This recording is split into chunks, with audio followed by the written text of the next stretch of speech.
फिलिस्तीनियों और इसराइल के बीच युद्ध जैसे हालात बने तो भारत इस हद तक इसराइल के सपोर्ट में खड़ा नजर आया कि यदि कोई भारतीय फिलिस्तीनियों की हिमायत में कोई सोशल मीडिया पोस्ट भी डाल देता तो उसके खिलाफ एफआईआर हो जाती।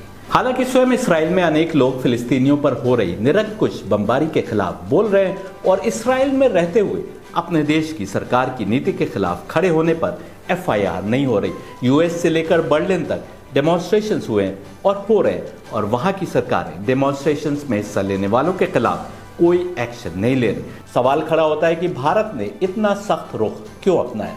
क्या भारत के राजनीतिक समीकरण इसका कारण है, जिसके चलते कांग्रेस पब्लिक में कोई ओपिनियन लेती नजर आ रही है तो बीजेपी उसके विपरीत ओपिनियन लेती नजर आ रही है। जबकि बीते दशकों में देखें तो जब कभी भी इसराइल की ओर से फिलिस्तीनियों के खिलाफ दमनकारी नीति की खबरें आती थी, भारत के अनेक लोग इसराइल के खिलाफ प्रदर्शन करने सड़क पर निकल आते थे, बल्कि ये प्रदर्शन तो सेफ समझे जाते थे।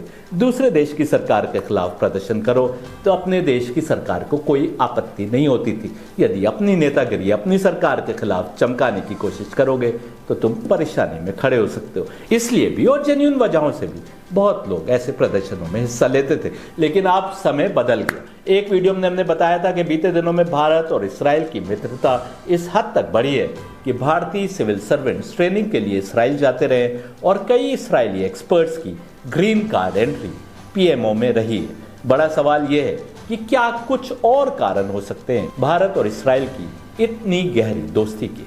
क्या इस्राएली प्रधानमंत्री बेंजामिन नेतन्याहू और भारतीय प्रधानमंत्री नरेंद्र मोदी की गहरी दोस्ती कारण है उस रुख का जो भारत ने लिया, या क्या इस्राएली प्रधानमंत्री नेतन्याहू और भारतीय प्रधानमंत्री नरेंद्र मोदी की दुश्मन भी एक है? आज पेश कर रहे हैं एक ऐसी अनोखी कॉन्स्पिरेसी थ्योरी जो आपको दहला कर रख देगी। हमारे अपने प्रधानमंत्री नरेंद्र मोदी भी है इस कॉन्स्पिरेसी थ्योरी का हिस्सा। दरअसल हमारी स्टोरी के आज 3 नायक हैं: इसराइल के प्रधानमंत्री बीबी बेंजामिन नेतन्याहू, भारत के प्रधानमंत्री नरेंद्र मोदी और यूनाइटेड स्टेट्स के पूर्व राष्ट्रपति डोनाल्ड ट्रंप। ये तो आप जानते ही होंगे कि तीनों गहरे मित्र भी हैं। जो बात आप नहीं जानते वो ये कि तीनों के दुश्मन भी एक ही। सुनिए, पैलेस्टीन इसराइल के बीच छिड़े इस नए युद्ध को तो अभी 1 महीना भी नहीं हुआ। हम आपको दिखा रहे हैं इसराइल के प्रमुख अखबार हारेट्स में छपी एक रिपोर्ट जो करीब 3.5 वर्ष पहले 5 अप्रैल 2020 को, ठीक उस समय जब कोविड की पहली वेव जड़ पकड़ चुकी थी, इस अखबार में छपी थी। अखबार की खबर के अनुसार उस समय नेतन्याहू ने कहा था कि deep state controls Israel, there is no democracy here. मतलब यह कि इसराइल को डीप स्टेट कंट्रोल करता है, यहाँ कोई डेमोक्रेसी नहीं है। इतनी बड़ी बात। उस समय भी बेंजामिन नेतन्याहू इसराइल के प्रधानमंत्री थे, लेकिन प्रधानमंत्री रहते हुए यदि कोई कहे कि कोई और है जो उसके देश को कंट्रोल करता है तो आप समझ सकते हैं कि उन दिनों में जो लोग नेतन्याहू से मिले हैं उनको ओलिवर स्टोन की कहानियों के समान कॉन्स्पिरेसी की बातें सुनने को मिली होंगी। आर्टिकल के अनुसार नेतन्याहू सबसे कहते सुनाई दिए कि हालांकि वो बार बार देश के प्रधानमंत्री चुने गए, लेकिन इसराइल को कंट्रोल डीप स्टेट करता है। उनका यह भी कथन अखबार ने छापा कि there is no democracy here but a government of bureaucrats and jurist. यहाँ कोई डेमोक्रेसी नहीं है, ये तो अफसरशाहों और जजों की सरकार है। बल्कि आर्टिकल के अनुसार नेतन्याहू का मानना है कि डीप स्टेट के अदृश्य तार कठपुतली के समान देश को नचाते हैं और नेतन्याहू इसको अधिक खतरनाक मानते हैं हिजबुल्लाह के मिसाइल्स के मुकाबले। सुनिए, the strings of this shadow government are ostensibly pulled by the prosecution which Netanyahu views as more dangerous than Hezbollah's precision missiles। यहाँ बताना आवश्यक है कि नेतन्याहू के खिलाफ कुछ केसेस इसराइल के कोर्ट में चल रहे थे जब उन्होंने ऐसा बयान दिया था। हाल के दिनों में नेतन्याहू ने रिफॉर्म्स के नाम पर इसराइल में जुडिशरी को कंट्रोल करने की कोशिश की थी, जिस पर देश के अंदर उनके खिलाफ बड़ा अपोजिशन हुआ था। इस अपोजिशन का उल्लेख हमने 13 अक्टूबर 2023 को अपलोडेड मेरी स्टोरी पैलेस्टीन इसराइल युद्ध में भारत कहां और क्यों में किया था। एक और आर्टिकल का हवाला देते हैं। 7 जून 2021 को इसराइली अखबार द टाइम्स ऑफ इसराइल में यह आर्टिकल छपा था। जी, द टाइम्स ऑफ इंडिया में नहीं छपा था, बल्कि द टाइम्स ऑफ इसराइल में छपा। इस समय भी नेतन्याहू ने पब्लिकली एक टीवी चैनल 20 पर कहा था कि डीप स्टेट ने इलेक्शन का रुख एक और करने में काम किया था। इस आर्टिकल की हेडलाइन से साफ है कि यूएस के पूर्व राष्ट्रपति डोनाल्ड ट्रंप भी डीप स्टेट की बात करते रहे हैं। आर्टिकल की हेडलाइन कहती है, echoing Trump, Netanyahu says election stolen, deep state with a new coalition. और आगे लिखता है, prime minister Benjamin Netanyahu stepped up his attacks on his rival and likely successor Naftali Bennett on Sunday, calling the Yamna leader a serial liar and saying the potential incoming government was in league with the so-called deep state। एक और article का link आपको दिखाते हैं। ये Israel का अखबार नहीं बल्कि यूएस का पब्लिकेशन है। हेडलाइन कहती है, do Israelites believe in an anti Netanyahu deep state conspiracy. इस आर्टिकल में बहस की गई है कि राइट फिंगर नेतन्याहू इसराइल की सिक्योरिटी, इकोनॉमी और जुडिशरी पर कंट्रोल रखने वाले उस असरदार ग्रुप के बारे में क्या कहते हैं जिसको डीप स्टेट कहा जाता है। आर्टिकल के अनुसार इसराइल के अंदरूनी हालात पर ऐसे लोगों का कंट्रोल केवल नेतन्याहू की सोच की उपज नहीं हो सकती, लेकिन डीप स्टेट का कॉन्सेप्ट उनकी अपनी सोच की उपज है। यह आर्टिकल आप पढ़ेंगे तो जानेंगे कि इसराइल के बहुतेरे एलिट्स रब्बाइस को छोड़कर नेतन्याहू के खिलाफ थे और शायद अभी भी हैं। अक्टूबर 7, 2023 को वॉशिंगटन फ्री बेकन एडिटर्स में यह लेख ठीक उस दिन छपा जिस दिन हमास के लड़ाका गाजा की दीवार तोड़कर इसराइल के क्षेत्र में दाखिल हुए और अनेक इसराइलीज को होस्टेज बनाकर गजा में ले गए। इसका शीर्षक है, इसराइल्स डिस्ट्रैक्टेड डीप स्टेट। ये आर्टिकल आप अंत तक पढ़ेंगे तो आपके होश उड़ जाएंगे। सुनिए इस आर्टिकल का अंतिम para. The difference is that Israel has a much smaller margin of error than America. Our republic managed to survive the deep state's resistance to Trump because America remains the strongest and wealthiest country in the world. Israel is not so lucky when the institutions and leaders entrusted with the security of the world's only Jewish state play politics instead of doing their jobs. Catastrophe follows. Article कहता है कि Israel के पास America के समान गलती करने की गुंजाइश नहीं है। हमारा देश यानी यूनाइटेड स्टेट्स ट्रंप के खिलाफ जो डीप स्टेट का रुख था उसके बावजूद सरवाइव कर गया क्योंकि हम दुनिया के सबसे ताकतवर और अमीर देश है। इसराइल इतना लकी नहीं है। जब दुनिया के इकलौती यहूदी देश के इंस्टीट्यूशन और लीडर जो देश की सिक्योरिटी की जिम्मेदार है पॉलिटिक्स करें अपना काम करने के स्थान पर, तो उसका अंजाम कैटेस्ट्रॉफी होता है, तबाही होता है। 13 अक्टूबर की हमारी स्टोरी ने भी इस ओर इशारा किया था और हमने इशारा किया था कि इतना बड़ा हमला किसी अंदरूनी साजिश के बिना नहीं हो सकता और ये आर्टिकल भी उसी ओर इशारा कर रहा है। बल्कि आर्टिकल ठीक उसी दिन छपा जिस दिन हमास ने हमला किया और आर्टिकल साफ डरा रहा है कि तबाही ही नतीजा होती है जब ऐसे हालात हो। हम बहुत से आर्टिकल का हवाला दे सकते हैं लेकिन वीडियो लंबी हो जाएगी इसलिए यहीं पर छोड़ रहे हैं। वाईनेट न्यूज़ पर इस आर्टिकल के अनुसार नेतन्याहू की अपनी लिक्विड पार्टी के मेंबर्स ने नेतन्याहू को चेतावनी दी है कि इस्राएली डिफेंस फोर्सेस आईडीएफ और शिनबेट में भी डीप स्टेट घुस चुका है।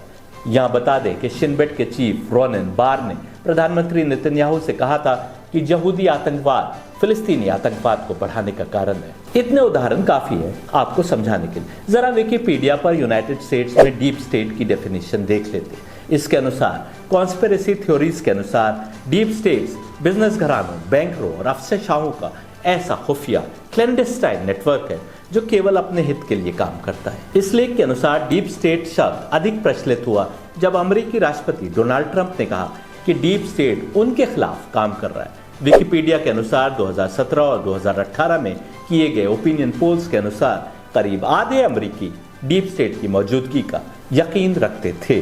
ट्रंप तो अब 2024 चुनाव के लिए जो रैलीज कर रहे हैं उसमें खुलकर डीप स्टेट की बात कर रहे हैं। एक रैली में तो उन्होंने खुलकर डीप स्टेट की खूब आलोचना करी और कहा कि या तो डीप स्टेट अमेरिका को तबाह कर देगा या हम डीप स्टेट को तबाह कर देंगे। डोनाल्ड ट्रंप और नेतन्याहू की दोस्ती के बारे में तो आप जानते होंगे। डोनाल्ड ट्रंप अमेरिका के राष्ट्रपति थे तभी यूनाइटेड स्टेट्स की एम्बेसी जेरूशलम में शिफ्ट करने का फैसला हुआ था और उस जमाने में यदि आप हमारा चैनल देखते रहते तो ट्रंप के दामाद ने बहुत सारे सफर किए थे इसराइल के, जहां उनकी मुलाकात नेतन्याहू से होती थी और दोनों बहुत ही घनिष्ठ थे।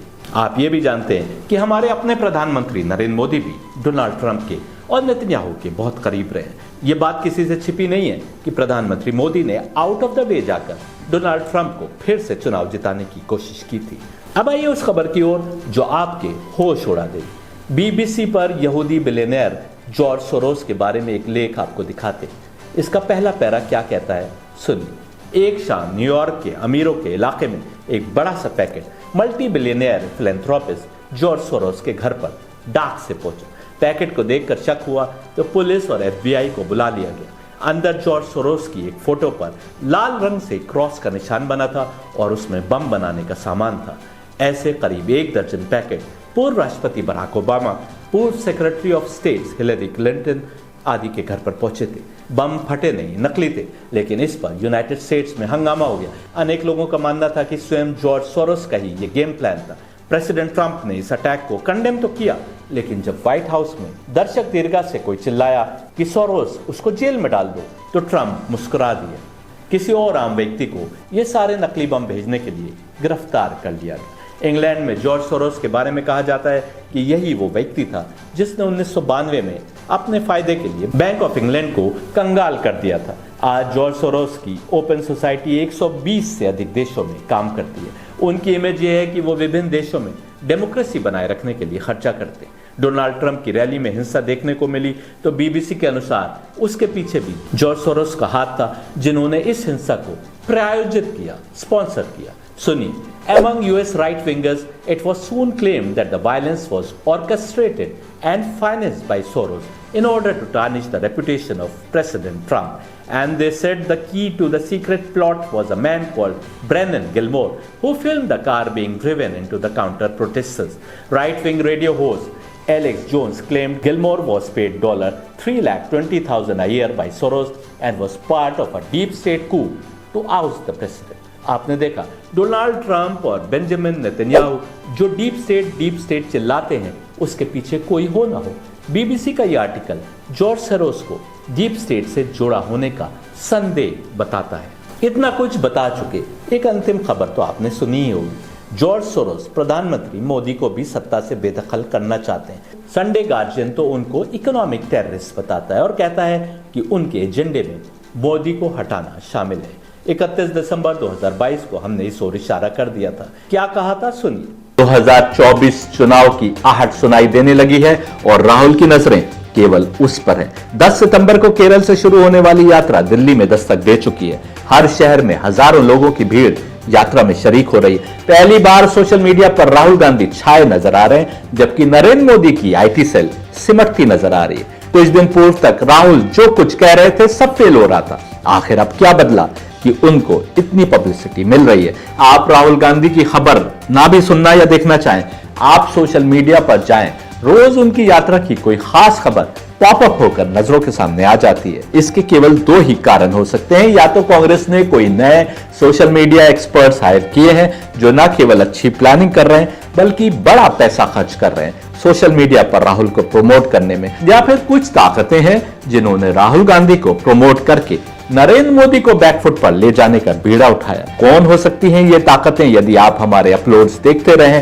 तो हम बहुत से लिंक्स छोड़ते आ रहे हैं आपके लिए। लेकिन राहुल गांधी जितना पब्लिसिटी ले लें, ये तो साफ है कि अभी बहुत सी मंजिलें तय करना बाकी हैं। जिन दिलों के हृदय सम्राट प्रधानमंत्री नरेंद्र मोदी बने हुए हैं, आज उतनी लोकप्रियता तो समूची RSS केडर की भी नहीं।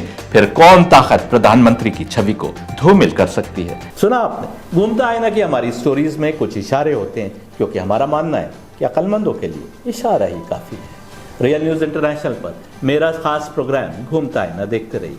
चैनल यदि सब्सक्राइब नहीं किया है तो कृपया कर लीजिए।